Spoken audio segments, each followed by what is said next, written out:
Keturunan dan prajurit iblis. Dan inilah job description prajurit iblis. Seorang pakar tafsir terkemuka, Imam Mujahid, sebagaimana dikutip Syekh Abdul Rauf Al-Manawi menyebutkan bahwa iblis memiliki keturunan dan prajurit yang terstruktur rapi, mereka masing-masing bekerja sesuai bidangnya. Ada 9 prajurit yang dimiliki iblis untuk membantu mensukseskan pilpres, Sekali lagi untuk membantu membuat manusia ikut dan terjerumus ke dalam api neraka bersama mereka. Berikut nama-namanya. Yang pertama bernama Asyabru. Makhluk yang satu ini selalu berurusan dengan segala bentuk musibah dan cobaan yang menimpa manusia. Setiap kali manusia mendapatkan musibah dan cobaan, manusia akan dibuatnya bimbang, galau dan tidak sabar menerima segala musibah dan cobaan yang menimpa. Ciri-ciri manusia saat tersengat tipu daya Asyabru ini adalah, segala ekspresi berlebih dikala mengalami musibah seperti menangis histeris, depresi, mengamuk, mencabik-cabik dada, menampar-nampar pipi sendiri dan tradisi jahiliyah lainnya adalah merupakan pengaruh Asyabru. Semoga kita diberi kesabaran. Selanjutnya yang kedua bernama Al-Awar.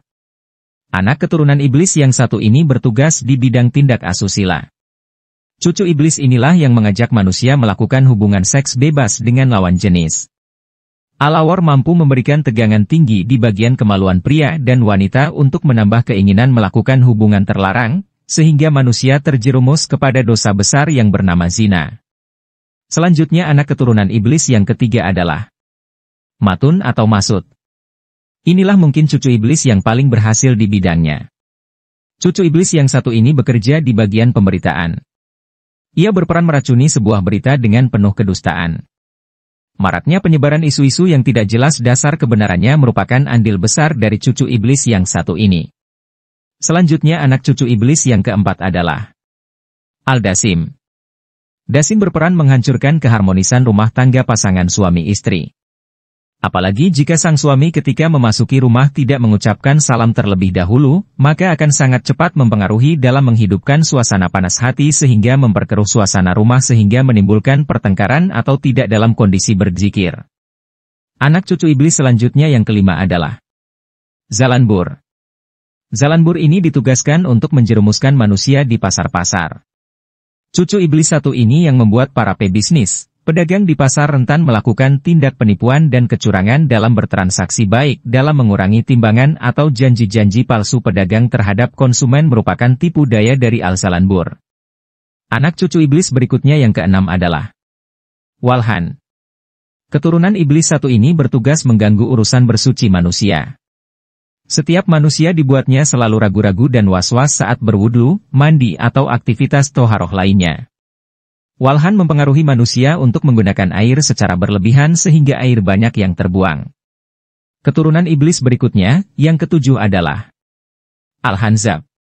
Anak iblis satu ini secara khusus mengganggu syalatnya manusia. Anak cucu Adam dibuatnya malas sholat, melanggar etika sholat, melakukan hal-hal yang dapat membatalkan sholat, tidak khusyuk saat sholat, ragu dalam jumlah rakaat dan lain-lain. Kemudian, anak keturunan iblis yang kedelapan adalah Wasnan.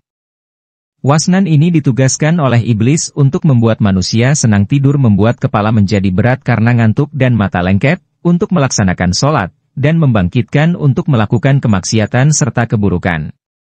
Selanjutnya anak keturunan iblis yang kesembilan adalah Abyad. Abyad ini ditugaskan untuk mengganggu para nabi dan para wali, tetapi para nabi selamat dari gangguan syaitan ini, sedangkan para wali, mereka berjuang melawan bujuk rayu syaitan ini, jika Allah menyelamatkan maka selamat dan sebaliknya jika disesatkan maka tidak akan selamat. Itulah 9 anak keturunan iblis yang perlu diwaspadai. Bahkan, menurut satu riwayat, setiap hari iblis bisa melahirkan anak dengan jumlah besar sesuka dia. Setiap prajurit yang berhasil menyesatkan manusia, dijanjikan iblis mendapat mahkota yang tinggi sebagaimana disebutkan dalam hadits riwayat Ibnu Hibban. Oleh sebab itu, penting bagi manusia untuk mewaspadai gerakan mereka, di antaranya dengan memperbanyak zikir, memperbanyak sholat, rajin membaca Al-Quran, bersedekah, menebar kedamaian antar sesama dan amal ibadah lainnya yang dapat membentengi manusia dari gangguan iblis.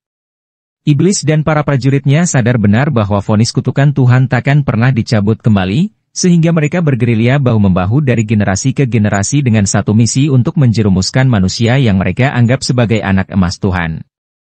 Oleh sebab itu, penting bagi manusia untuk mewaspadai gerakan mereka, di antaranya dengan memperbanyak zikir, memperbanyak sholat, rajin membaca Al-Quran, bersedekah, menebar kedamaian antar sesama dan amal ibadah lainnya yang dapat membentengi manusia dari gangguan iblis. Godaan iblis tidak hanya kepada kebanyakan manusia tapi juga menyerang orang-orang saleh dan ulama, bahkan lebih gencar. Setinggi apapun kualitas ibadah dan keilmuan manusia, iblis akan terus berusaha menyesatkannya selama manusia masih hidup. Tidak sedikit orang saleh yang akhirnya menjadi orang yang buruk dan tidak sedikit pula ulama yang dijerumuskan iblis sehingga mengalami akhir hayat yang buruk. Semoga kita dijauhkan dari yang demikian. Maka dari itu para ulama tasawuf mengajarkan agar tidak sombong, bangga diri atau memvonis buruk kepada orang lain, sebab kita tidak akan pernah mengetahui akhir dari kehidupan kita. Semoga kita senantiasa mendapatkan penjagaan serta perlindungan dari Allah dan memperoleh husnul khotimah.